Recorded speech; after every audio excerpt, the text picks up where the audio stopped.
My heart nearly stopped when Veronica pulled a handgun from her designer purse and leveled it at my chest. For a second, I remember thinking, I'm just a rancher about to be erased. You'll never own this land, she hissed. Your family story ends today. She laughed, mocking. Hello. But something inside me shifted. I took a breath. My hands stopped shaking, and I looked her dead in the eye. You're standing on Granger land, I told her. This ranch stood through wars, recessions, and a hell of a lot worse than you. My family's name is carved into this dirt. She didn't get it. Veronica saw me as some naive country bumpkin with a dusty pickup and too much pride. While she was busy filing bogus HOA violations and cozying up to crooked officials, I was working on something else, something she never saw coming because people like her always underestimate people like me. 8 months earlier, I was still writing software for a startup in Denver, content with urban life and a fridge full of takeout containers. But when my parents died in a car accident, everything changed.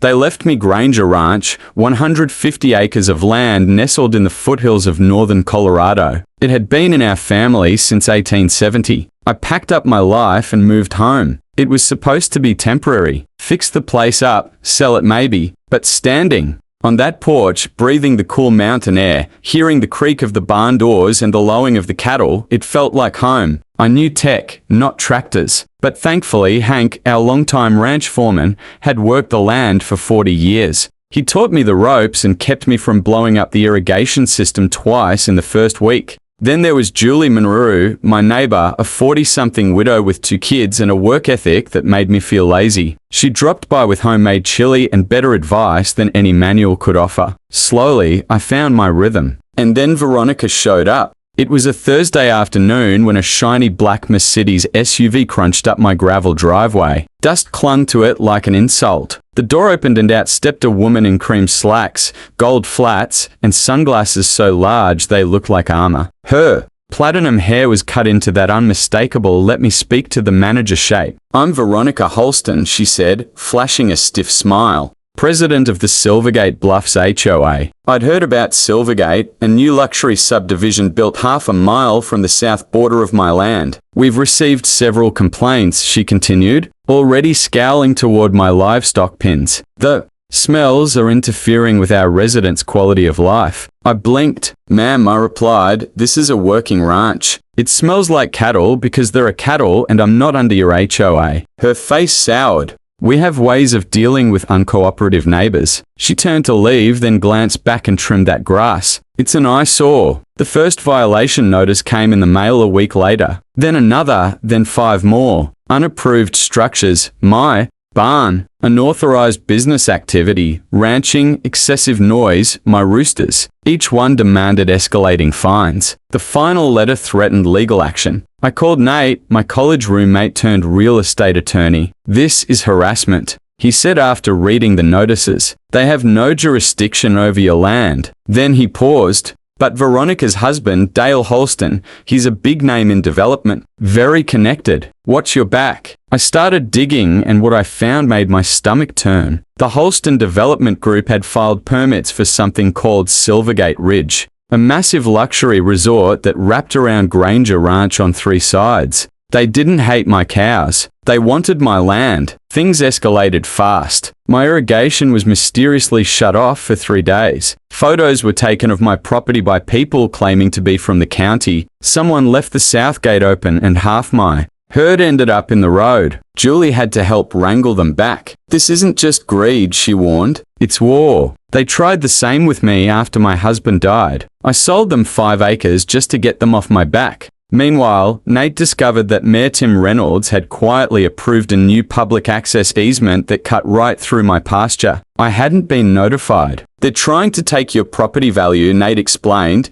then swoop in with a lowball offer. That same night, I got a call from a block number. You should sell while you can. A voice growled. It would be a shame if something happened. I decided I wasn't going to be bullied. At the next city council meeting, I stood at the podium and told the room exactly what was happening, backed by documents, photos, and maps. I called out the collusion, the threats, and the abuse of power. Mayor Reynolds tried to shut me down mid-spec until someone shouted from the back, "Let him speak." Everyone turned. It was Colonel Frank Granger, my great-uncle and a retired Marine, a local legend. With his silent presence behind me, I finished my statement. Afterward, Councilwoman Leah Kim pulled me aside and said, "You've got guts and maybe a case." A reporter named Tara Flynn ran the story in the Rockledge County Chronicle the next day. It went viral. The headline, Rancher versus Empire, How a Family Farm Became Target of HOA Tyranny. The floodgates opened. Dozens of Silvergate residents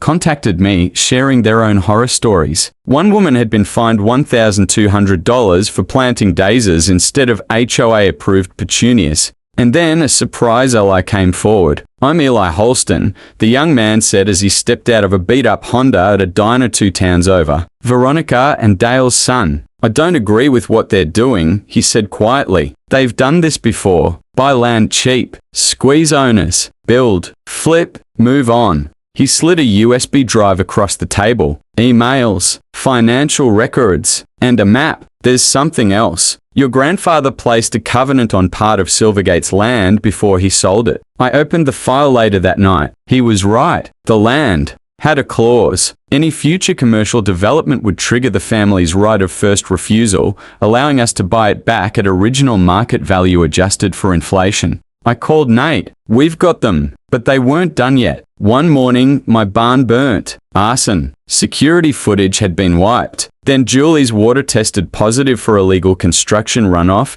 hazardous materials dumped upstream by Silvergate. Crews, even the sheriff's office, tangled in whole influence, gave us the runaround. But then Frank pulled strings with the state attorney general's office. A woman named Agent Miranda Lopez took over. When she saw our documentation, she said, "This isn't just one corrupt HOA, it's a syndicate and we've been watching them." I doubled security. Nate began filing lawsuits. And I made my boldest move yet. With a loan backed by Uncle Frank's connections and funds from an Austin investor, I bought the HOA's outstanding debt. That's right, I bought the debt that kept Silvergate Estates afloat. I now had the power to restructure it or dismantle it. At the next HOA meeting, I walked in legally entitled to a seat at the table. Veronica's face turned white. "This is a private meeting," she barked. "Not anymore," I said. "I'm your primary creditor." Residents stood up and started demanding answers. Why are dues increased? Why were contracts going to Dale's company? Veronica tried to regain control. She failed. That night, security footage